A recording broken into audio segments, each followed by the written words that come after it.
నమస్తే welcome to Andhraprabha నేను Raghunandan.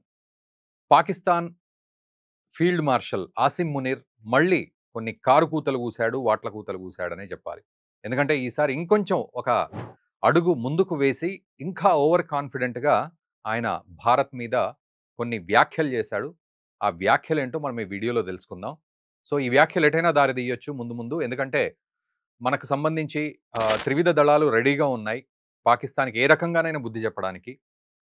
So, ఈ రకంగా చూసినట్లయితే ఆసిమ్ మునీర్ ఒక మెట్టు ఎక్కువ ఎదిగి భారత్‌తో గొడవకు దిగడానికి రెడీ అవుతున్నాడని అర్థం చేసుకోవాలి. సో, ఏమన్నాడనే చూసే ముందు ప్రస్తుతం మనం ఈ వీడియో చేసే సమయానికి వస్తున్న అప్డేట్ ఏంటంటే షేక్ హసీనా, బంగ్లాదేశ్ మాజీ ప్రధాని షేక్ హసీనాకు ఇంటర్నేషనల్ క్రైమ్స్ ట్రైబ్యునల్ ఉరిశిక్ష విధించింది. మానవత్వానికి వ్యతిరేకంగా తాను ప్రవర్తించినందుకు తన మీద పలు కేసులు మోపబడడం జరిగింది.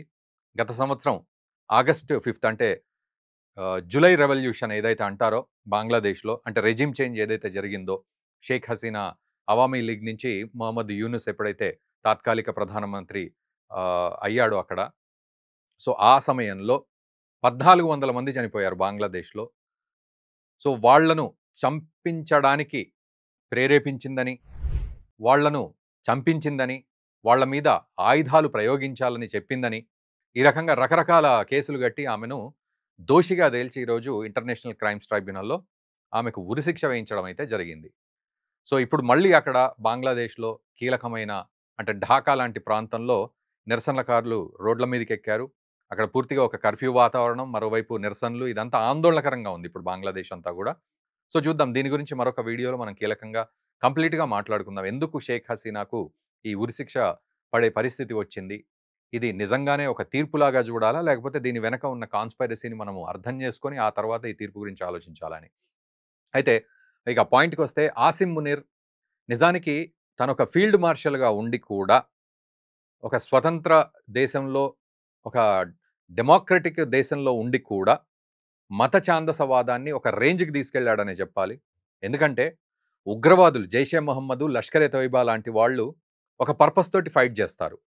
సో, ఆ పర్పస్‌తో ఫైట్ చేసే వాళ్ళను మనం ఉగ్రవాదులు అంటున్నామంటే, అదే మాట ఆసిమ్ మునీర్ మాట్లాడితే ఏమనాలి? అతను గూడా ఉగ్రవాదేనా? అని మనకు ఒక ఆలోచన వస్తుంది. ఆయన ఏమన్నాడో మనం చూద్దాం. దీనికి తోడు అక్కడ హుస్సేన్ హక్కానీ అనే వ్యక్తి ఒక కీలకమైన పోస్ట్ పెట్టాడు. ఏమిటి అంటే సింపుల్‌గా చెప్పాలంటే, ఫీల్డ్ మార్షల్ ఆసిమ్ మునీర్ ఏమంటున్నాడు అనే విషయాన్ని ఆయన ప్రస్తావిస్తూ, "Pakistan will respond to those who impose war on it in the same way as we did it in May." మేలో ఏ విధంగా అయితే మేము రెస్పాండ్ అయ్యామో, సేమ్ అలాగే రెస్పాండ్ అవుతాం. ఒకవేళ పాకిస్తాన్ మీద గనక ఎవరైనా యుద్ధం ప్రకటిస్తే. అంటే ఇది కేవలం భారత్‌ని దృష్టిలో పెట్టుకొని మాట్లాడే మాట. మేలో ఆపరేషన్ సింధూర్ జరిగినప్పుడు ఒకేసారి మనం యుద్ధం ఆపేసాం 3 రోజుల్లోనే. సో, ట్రంప్ ఆపాడని చెప్పి చెప్పుకుంటాడు గదా! సో, ఆ రకంగా. అండ్ పాకిస్తాన్‌కి సంబంధించిన రిటాలియేషన్ గూడా అద్భుతంగా జరిగింది అని అక్కడ అసిమ్ మునీర్‌ని ఫీల్డ్ మార్షల్ చేసుకున్నాడు ఆయనకి ఆయనే. సో, ఈ రకంగా మేలో ఏవైతే జరిగిందో పాకిస్తాన్ తరఫు నుంచి అదే జరగబోతుంది మళ్ళీ ఒకవేళ మా మీద యుద్ధం గనక చేస్తే అని ఒక బెదిరింపు ధోరణిని భారత్ మీదకి విసిరేశాడు. ఆయన ఇంకా కీలకమైన వ్యాఖ్యలు ఏం చేశారంటే, "I fulfil my duties according to the command and will of అల్లా." మధ్యలో మళ్ళీ ఈ ఛాందసవాదంతో పాటు దేవుడిని గూడా మధ్యలోకి లాగిన పరిస్థితి అల్లాని. So, "I fulfil my duties according to the command and will of Allah." అల్లా చెప్పాడంట. ఈ రకమైన డ్యూటీస్ చెయ్యాలి అని. సో, వాటిని నేను జేస్తాను అంటున్నాడు. ఇదంతా ఆర్మీ గూడా అల్లాకి సంబంధించిన ఆర్మీ అని ఆయన చెప్తూ ఉన్నాడు. ఏది? పాకిస్తాన్‌కి సంబంధించిన ఆర్మీ అంతా గూడా. సో, ఈ రకంగా జూసుకున్నట్లయితే ఇది అల్లా ఆర్మీ ఎవరి మీద దాడి చేస్తోంది? ఈరోజు ఈ మాటలన్నాక మనకొచ్చే క్వెషన్స్ ఏంటంటే, ఇదివరకు డొక్కు లారీ మాది, భారత్ బెంజ్ లాంటిది. మేము తొక్కితే భారత్ పరిస్థితి ఏంటి? అని మాట్లాడడం జరిగింది గదా! సో, అల్లా ఆర్మీ అని అంటున్నాడు. అల్లాకి అనుగుణంగా నేను ఈ పనులు చేస్తున్నా అంటున్నాడు. అంటే పెహల్గామ్ అటాక్ ఏప్రిల్ 22న జరిగిన ఈ పెహల్గామ్ అటాక్ ఉగ్రవాదులు చేశారు.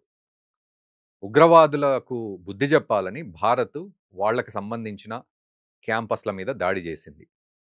చేసినప్పుడు పాకిస్తాన్ ఇది మా మీద దాడి అని చెప్పి దిగింది అంటే, అంటే ఉగ్రవాదులే పాకిస్తానా? లేకపోతే అల్లాను ఫాలో అయ్యే వాళ్ళంతా గూడా ఉగ్రవాదులా? లేకపోతే ఉగ్రవాదులకు పాకిస్తాన్ ఆసిమ్ మునీర్ వత్తాసు పలుకుతున్నాడా అనే డౌట్ వస్తుంది ఇక్కడ. అండ్ ఇక్కడ అసలు భారత్‌తో శత్రుత్వం ఎందుకు ఆసిమ్ మునీర్‌కి? ఎందుకు ఈ రకంగా భారత్ మీద తాను విషం వెళ్ళగక్కే ప్రయత్నం చేస్తున్నాడనేది మొదటి ప్రశ్న. ఇక రెండోది మతతత్వంతోటి ఎందుకు అంత ఇదిగా చేయాలి? అసలు అల్లా చెప్పాడా భారత్ మీద యుద్ధం చేయమని? అనేది ఇంకొక ప్రశ్న. అల్లా యుద్ధం చేయమనైతే చెప్పలేదు గదా! మూడోది లష్కర్ ఎ తోయిబా, జైషే మొహమ్మద్ లాంటి వాళ్ళు సరే జిహాద్ కోసం పోరాడుతున్నాము అని వాళ్ళు ఒక పిచ్చి మత ఛాందసవాదం, ఉగ్రవాదం, అతివాదంతోటి కూడుకొని ఉన్నారు. సేమ్ వాళ్ళ మాటలే నువ్వు గూడా ఎత్తుకున్నావంటే, అల్లా పేరు చెప్పి భారత్ మీద దాడి చేయడం అంటే, నువ్వు ఉగ్రవాదివా? లేకపోతే పాకిస్తాన్ కొత్తగా కాబోయే చీఫ్ ఆఫ్ డిఫెన్స్ స్టాఫ్‌వా? ఫీల్డ్ మార్షల్‌వా? ఆర్మీ చీఫ్‌వా? ఎట్లా అర్థం చేసుకోవాలి నిన్ను? ఇదొకటి. తర్వాత దాడి జరిగిందేమో ఉగ్రవాదుల మీద. కానీ వత్తాసు పలికేదేమో నువ్వు పాకిస్తాన్ తరఫున భారత్‌కు వ్యతిరేకంగా. దీన్నెట్లా అర్థం చేసుకోవాలి? ఇక ఈ డొక్కు చెత్త లారీ మేము అనన్నావు. అండ్ బెంజ్ భారత్ అనన్నావు గదా!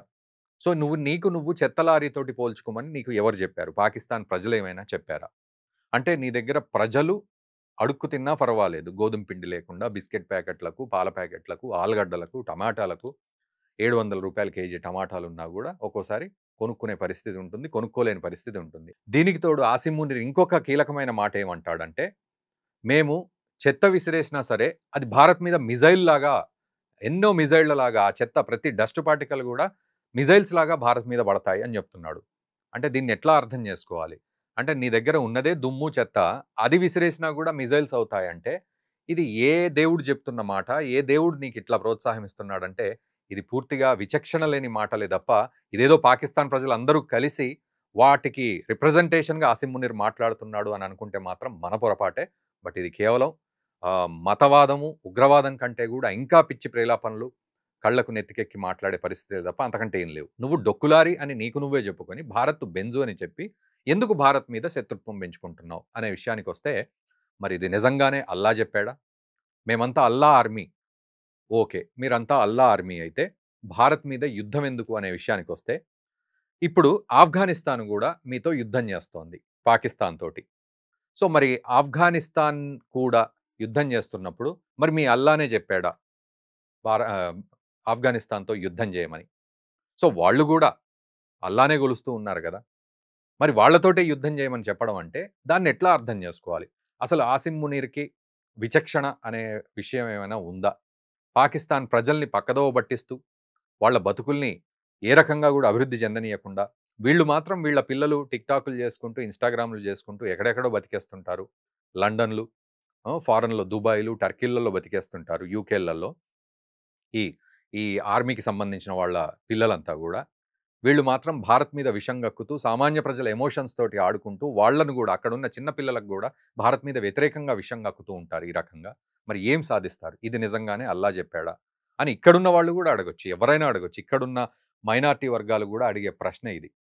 సో, ఈ రకంగా కొంతమంది జై పాకిస్తాన్ అనే వాళ్ళు ఇక్కడ ఉన్నప్పటికీ, బట్ అందరూ గూడా భారతీయులే. ఇక్కడున్న మైనారిటీలందరూ గూడా భారతీయులే. మరి నిజంగా అల్లా జెప్పాడా ఈ విషయం అనేది వాళ్ళు గూడా అడిగితే, మరి పాకిస్తాన్ ఆసిమ్ మునీర్ ఏం సమాధానం జెప్తాడు? అండ్ నిజంగానే ఆఫ్ఘనిస్తాన్ గూడా షరియా లానే ఉండాలి మన భూమి మీద. అటు పాకిస్తాన్ మీద గూడా ఉండాలి అని తెహ్రీకే తాలిబాన్ పాకిస్తాన్ లాంటి వాళ్ళను ఉద్రేకపరిస్తే, వాళ్ళు మాత్రం మీకు ఉగ్రవాదులు ఎట్లా అవుతున్నారు? టీటీపీ మీకు పాకిస్తాన్‌కి ఉగ్రవాదం ఎట్లా అయింది? ఎందుకంటే వాళ్ళు షరియత్ లా పాకిస్తాన్‌లో గూడా అప్లై అవ్వాలి. మనది గూడా ఒక షరియత్ లా తోటి నడిచే కంట్రీగా మనకుండాలి మన దేశం అని వాళ్ళు కష్టపడి పోరాడుతూ ఉంటే, మీకు వాళ్ళు శత్రువులు ఎట్లా అయ్యారు మరి? ఇది అల్లా జెప్పాడా?